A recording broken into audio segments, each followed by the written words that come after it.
Удар по имиджу Путина. В Беларусь прибывает военная техника РФ, а в Австрии говорят о красных линиях, которые пересек блок НАТО. В эфире «Нехта» самые важные и интересные новости к этому часу. Украинские военные уничтожили российский истребитель, который Путин называл лучшим в мире. Су-57 прикрывали борт номер 1. Су-57 – самый современный истребитель Москвы, который может использовать для ударов ракетой Х-59 и Х-69. Швейцария готовится к саммиту мира. Мировых лидеров разместят в отеле на горе, куда будут доставлять на вертолетах. Какую охрану приставят к тем, кто будет говорить о завершении войны в Украине? Правительство Швейцарии сообщит нам, кому какой номер достанется. В Минск прибыла российская военная техника. Для чего Лукашенко понадобились танки Т-34? Друзья, всем привет! Буду рад вашему лайку, подписке и репосту. Вы прекрасно знаете, что для нас это важно. Также оставляйте свои комментарии и спасибо вам за обратную связь. Об актуальных и важных событиях прямо сейчас. Начнем. Украинская разведка уничтожила уникальный российский истребитель пятого поколения Су-57. Тот самолет, который Путин называл лучшим в мире по всем тактико-техническим данным. В Главном управлении разведки сообщили, что этот истребитель был уничтожен просто на территории аэродрома Ахтубинск в 589 километрах от линии фронта. ГУР опубликовала спутниковые снимки в подтверждение. Сделаны они с разницей в один день – 7 и 8 июня.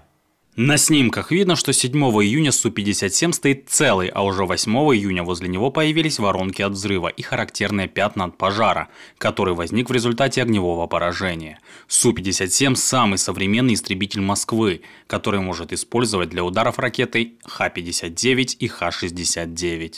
Су-57 в России не так уж и много. Выпускаются относительно недавно. В Москве еще несколько лет назад заявляли, что до 2028 года в планах было выпустить 76 таких истребителей.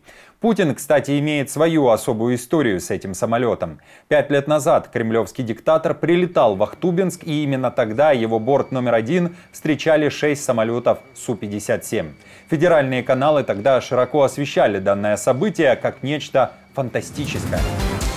Очевидно, что удар по военному аэродрому в Ахтубинске не наносился дальнобойным западным оружием. Сейчас дальние удары Украина совершает с помощью БПЛА самолетного типа, которые уже могут преодолеть расстояние в 1000 километров. Тем временем в Австрии считают, что решение Запада дать Украине возможность использовать западное оружие для ударов по военным объектам внутри РФ – это пересечение красных линий. Об этом сказала министр обороны Австрии. Таким образом была пересечена красная линия. Поэтому я очень рада разъяснению генерального секретаря НАТО Йенса Столтенберга о том, что НАТО не будет вводить войска в Украину. А вот уже бывшая глава МИД Австрии Карин Кнайсель, которая переехала жить в РФ, а в свое время еще и танцевала с Путиным, дала интервью российским пропагандистам и рассказала, что Запад хочет раздела России на части, но не уточнила, насколько именно частей. Но, кстати, глава украинской разведки также говорил, что распад России – это одна из важных задач не Запада, а Украины. По мнению Буданова, такой развал может произойти изнутри самой РФ. Если же парада суверенитетов не произойдет, то утро 24 февраля 2022 года для Украины будет повторяться с регулярной периодичностью, считает Буданов. Очевидно, подразумевая, что РФ будет время от времени нападать на Украину. Ни слова о развале РФ не было в речах Байдена и Макрона, которые провели двустороннюю встречу во Франции. Американский президент, например, повторил то, что совсем недавно говорил в интервью Time. Безопасность Европы под угрозой. Мы знаем, что произойдет, если Путину удастся подчинить себе Украину. А этого не произойдет. Мы не остановимся. Вы знаете, Путин не собирается останавливаться на Украине. Это касается не только Украины. Это касается гораздо большего, чем Украина. Под угрозой окажется вся Европа. Мы не позволим этому произойти. Соединенные Штаты твердо поддерживают Украину. Мы поддерживаем наших союзников и Францию. Чем же важна встреча Байдена и Макрона, какой будет дальнейшая тактика США и Франции и какие сигналы были отправлены лидерам других стран? Об этом мы поговорили с главой Центра анализа и стратегии, политологом Игорем Чаленко. Очевидно, Байден все-таки недооценивает те риски, которые исходят непосредственно от Российской Федерации в координации с Китаем. поскольку очевидно, что ряд вещей сейчас происходят абсолютно синхронизированно. И в самом же Пентагоне у нас рисуют новую ось зла, куда фактически размещают 4 столицы. Это Пекин, это Москва, это Тегеран, это Пхеньян. И поэтому, когда Байден говорит об угрозе для Европы, ну, понятно, он имеет в виду, очевидно, открытие второго фронта со стороны Российской Федерации. Я думаю, что господин Макрон как раз и доводил свою позицию о необходимости более свободного подхода, и необходимо отходить от политики контролируемой эскалации и идти к политике достижения победы Украины. Кремль бросает дополнительные войска в приграничные районы с Харьковской областью. Об этом пишут аналитики Американского института изучения войны. Но там же уточняют, что до конца не установлено количество этих сил и для чего конкретно они нужны. Для моментальной переброски и участия в боевых действиях или для усиления ими северной группировки войск. Кроме того, в Институте изучения войны считают, что резервов, которые сейчас имеются у РФ, не хватит для одновременных широкомасштабных наступлений по нескольким направлениям. Зеленский же говорит, что России уже не удалось реализовать, например, Харьковскую операцию, и это направление будет усилено украинскими войсками. Политически Путин все это анонсировал как санитарная зона и так далее. То есть действия непосредственно на Харьковском направлении – это как минимум выйти на дальность 20 километров для Харькова, чтобы обстреливать артиллерию. И, как мы знаем, они увязли там вокруг Липсы, населенного пункта, уже даже переходили временно к обороне.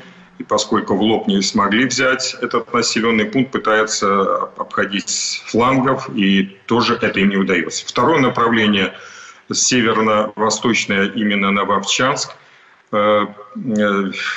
Они дошли в сам город, городские бои, но дошли до центра, но потом благодаря действиям наших оборонцев были вытеснены. Опять-таки ситуация видит, что им не взять этот город, или то, что от него, к сожалению, осталось, и поэтому пытаются обходить по флангам, там в районе речки Вовча, западнее, если на карту смотреть, или восточнее, что тоже у них не получается. Россия направляет в Беларусь свою военную технику, но на этот раз не для вторжения в Украину, а лишь для участия в предстоящем параде, который Лукашенко решил провести 3 июля, в так называемый День независимости. Для этого в Минск уже привезли танки Т-34. Кроме того, у Хренина все же решили кого-то этими танками напугать. Так называемый замначальника вооружения ВС РБ Томчик заявил, что танки настолько хороши, что подойдут не только для парада в Минске, а и для боевых задач. Известно также, что эти танки уже принимали участие в параде на Красной площади и в других парадах в разных регионах РФ. Швейцария готовится принимать глобальный саммит мира, где будет решаться дальнейшая судьба Украины, в частности, завершение войны на условиях, которые озвучивали в Киеве. На охрану мирной конференции, которая пройдет на горном курорте Бюргеншток в Швейцарии, уже отправлены до 4000 военнослужащих вооруженных сил страны. Кроме того, власти усилят меры по обеспечению защиты воздушного пространства. Известно, что мировых лидеров на территорию отельного комплекса будут доставлять вертолетами. В комплексе 500 номеров и 30 конференц-залов. На данный момент известно, что уже 700 сотрудников этого отеля были тщательно проверены спецслужбами. Отсюда, конечно, открывается прекрасный вид на озеро. Федеральный департамент иностранных дел правительства Швейцарии сообщит нам, кому какой номер достанется. Мы за это не отвечаем и не решаем. Делегаций так много, что на данный момент у нас даже нет общего представления. 9 июня – главный и последний день выборов в Европарламент. Свои голоса за будущий состав ЕП должны отдать порядка 450 миллионов жителей ЕС. Голосование длилось на протяжении 4 дней. Первые предварительные результаты появятся уже к 23 часам в воскресенье 9 июня. Именно тогда закроются последние участки в Италии. Известно, что за места в Европарламент борются 720 политиков. BBC пишет, что каждая страна получит количество мест в Европарламенте пропорциональное численности ее населения. Западная пресса также неоднократно писала о том, что эти выборы могут усилить правые партии, увеличить число националистов и евроскептиков в новом составе парламента Европы. Небольшой процент дополнительно могут взять правые силы, соответственно, мы можем даже увидеть там дополнительно определенный дисбаланс между, например, работой Европейской комиссии. Но я думаю, что на самом деле, несмотря на все публичные заявления и шум в медиа, что Европейский парламент кардинально изменится, я думаю, что, скорее всего, мы увидим схожие коалиции, которые будут созданы. Соответственно, Европейская народная партия, это прогрессивный союз демократов и социалистов. И, конечно же, будут искать какие-то варианты, очевидно, правые силы в разных группах коммуницировать. Но, опять-таки, я не предполагаю, что, в общем, новый Европарламент кардинально поменяет свою повестку ни для Беларуси, ни для Украины. И напоследок хочется сказать всем вам большое спасибо. По итогам мая наш канал Нехта Лайв вошел в топ-5 каналов по просмотрам среди других каналов в русскоязычном общественно-политическом ютубе. Количество наших подписчиков растет, равно как и количество просмотров. А это в первую очередь говорит о вашем доверии к нам.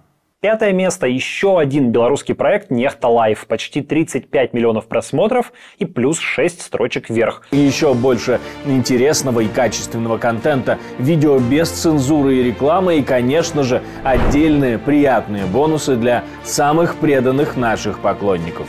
И вы же помните, я все вижу, когда вы не ставите лайк нашему видео. Поддержите независимую команду Нехта. Итак, друзья, еще раз скажу вам спасибо за поддержку. Вы наша опора, и ваша помощь и участие помогает нам делать работу и видеться с вами каждый день. Оставьте свой комментарий, подпишитесь, поставьте лайк и, если есть возможность и желание, поддержите нас донатом. Для этого жмите на кнопку «Спасибо» под нашим роликом или же становитесь постоянным спонсором канала. Мы с командой продолжаем следить за самыми важными новостями. Оперативную информацию от Нехта ищите в наших телеграм-каналах или на платформе X. Спасибо за доверие и то, что остаетесь с нами. До новых встреч и хороших вам новостей.